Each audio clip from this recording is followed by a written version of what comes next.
এখানে আমি আড়াই কাপের মতো ময়দা নিয়েছি, আর এখানে আমি বেকিং সোডাটা দেব। সোডা হচ্ছে 1 চা চামচ পরিমাণে দেব। আর এখানে আমি লবণ দিয়ে নিচ্ছি পরিমাপ মতো। আর যেটা স্পেশাল সেটা হচ্ছে এই মশলাটা, ম্যাগি মশলাটা আমি এখানে আড়াই কাপের ময়দার সাথে আমি 2টা দিয়ে নেব। তো এখন এটা মিক্সড করব। তো যাই হোক, আসসালামু আলাইকুম ভিউয়ার্স। এখানে কিন্তু আমি মিট বক্স করব, যার কারণে এই প্রসেসিংটা আগে করে নিলাম। আর ম্যারিনেট করা আছে আমার চিকেন। তো চিকেনটা আমি ফ্রাই করব, কিন্তু পরে আগে এটা আমি আগে আপনাদের দেখিয়ে নিচ্ছি। তো চিকেন যেহেতু ম্যারিনেট করা আছে, এখন এই ময়দাটাও আমরা যা যা লাগবে সেটা আমরা ঠিক করে নিলাম। তো যাই হোক, এখন আমি চুলাতে আগুন ধরিয়ে নিই। তো দেখুন, আমি চুলো ধরিয়ে নিয়েছি এবং আমি একটা হাঁড়ি দিয়েছি। আপনারা ইচ্ছে করলে ফ্রাই প্যানও করতে পারেন। তো আমার এখানে আমি এটাতে করে খুবই আরাম পাই চিকেন ফ্রাই, তাই আমি এটাতেই করব। তো এই ফাঁকে আমরা আরেকটা জিনিস দেখে নিই, আর সেটা হলো চিকেন সসেস। তো এখন সসেসটা আমরা কেটে দেখাচ্ছি। তো আমি দেখাবো সসেসটা আমি কিভাবে নেব। এটা যার যার খুশি মতো আপনারা কাটতে পারেন। তো আমি আমার ইচ্ছে মতো কেটে নিচ্ছি। তো দেখুন, এখানে আমি কেটে নিয়েছি একটু ক্রসভাবে। তো আমি খুবই পাতলা পাতলা করে আমি স্লাইস করব। তো এইভাবে পাতলা করে আমি স্লাইস করে নিচ্ছি। কিন্তু এটা আমি আবার ডুবো তেলে একটু ভেজেও নেব।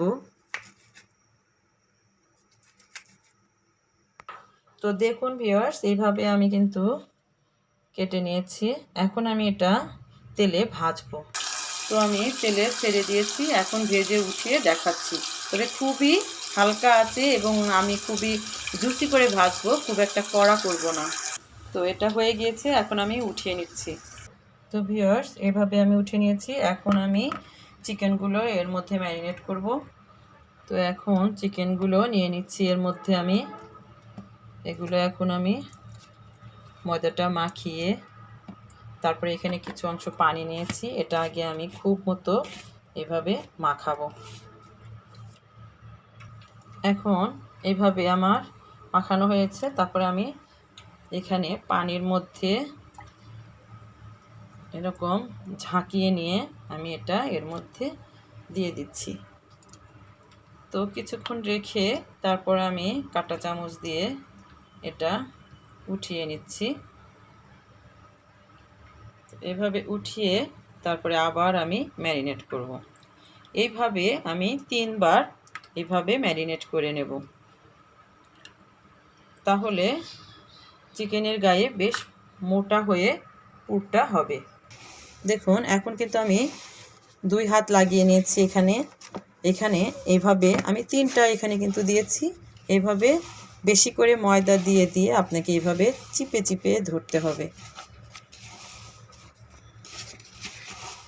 তো যখন এইভাবে আমি কিন্তু এখানে 2 বার অলরেডি করেছি, আর একবার হচ্ছে পানির মধ্যে দিয়ে এটা আমি এখন আর একবার দেব পানির ভিতরে।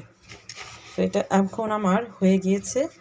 এখন দেখুন এখানে, এই দেখুন, এই যে এখন এটা আমি আবারও পানির মধ্যে দিয়ে নিচ্ছি।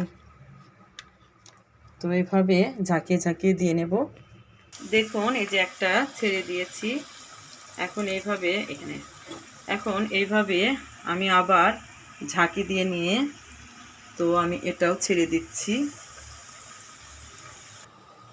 দেখুন, এক একটা ফ্রাই কত বড় হয়েছে। এভাবে করলে এরকম বড় বড় হবে, আর বড় করলে সুবিধা হয় কি যে মিট বক্সটা অনেক বড় হবে। তাহলে গাইস, আমি কিছু আলু এখানে নেব। তো ক্যাপসিকাম যেহেতু ঘরে নেই, ক্যাপসিকাম দিলে একটু ভালো লাগে, ডেকোরেশন করতাম। এখন আলুটা ঠিক ওই ময়দার মধ্যে এইভাবে নিয়ে, এখন তো নতুন আলুর সিজন, এখন তো বড় বড় আলু পাওয়া যাচ্ছে না। তো যাই হোক, বাজারে থেকে এনে আমার যেটা ঘরে ছিল সেটাই আমি রেডি করব। যেহেতু এটা আমি ঘরেই খাচ্ছি, আর বাচ্চারা যেহেতু আলুটা পছন্দ করে, আমি এটার সঙ্গে অ্যাড করে দেব। দেখুন এক একটা ফ্রাই আমার এত বড় বড় হয়েছে। তো এখন মিট বক্সের জন্য অবশ্যই আমাকে ছোট ছোট টুকরো করতে হবে, কেননা এটা মুখে যেন কাঁটা চামচ দিয়ে আমরা দিতে পারি বা খেতে পারি, ওইভাবে আমি টুকরো টুকরো করে নেব। এখন আমি ওই আলুগুলো যেগুলো ভেজে নিয়েছিলাম সেগুলো এভাবে টুকরো করব। তো দেখুন এখানে আমি সব কিছু এক করে নিচ্ছি। আমি ওই সসেসটাও দিয়ে নিচ্ছি। এখন এটা আমি মিক্সড করব, আর এর মধ্যে আমি দেব সস দিয়ে একদম মিক্সড করব। এখন অ্যাড করে নিচ্ছি মেয়োনিজ আর সসেস। এখানে একসঙ্গে আমি করে নিয়েছি মেয়োনিজ আর সসেস একসাথে করে, সস আর মেয়োনিজ একসাথে করে এখন এটা আমি ভালো করে মিক্সড করব। এখন এটা মিক্সড করে তারপর দেখাচ্ছি। এখন এটা ভালো করে মিশিয়ে নিই। তো বাস রেডি হয়ে গেছে আমার মিট বক্স। আমি আর বক্স করিনি, যেহেতু আমার বাচ্চারা খাবে, তো এইভাবে আমি পরিবেশন করেছি। তো ভালো লাগলে অবশ্যই আমার চ্যানেলটি সাবস্ক্রাইব করবেন, আর অবশ্যই জিনিসটা ট্রাই করে দেখবেন।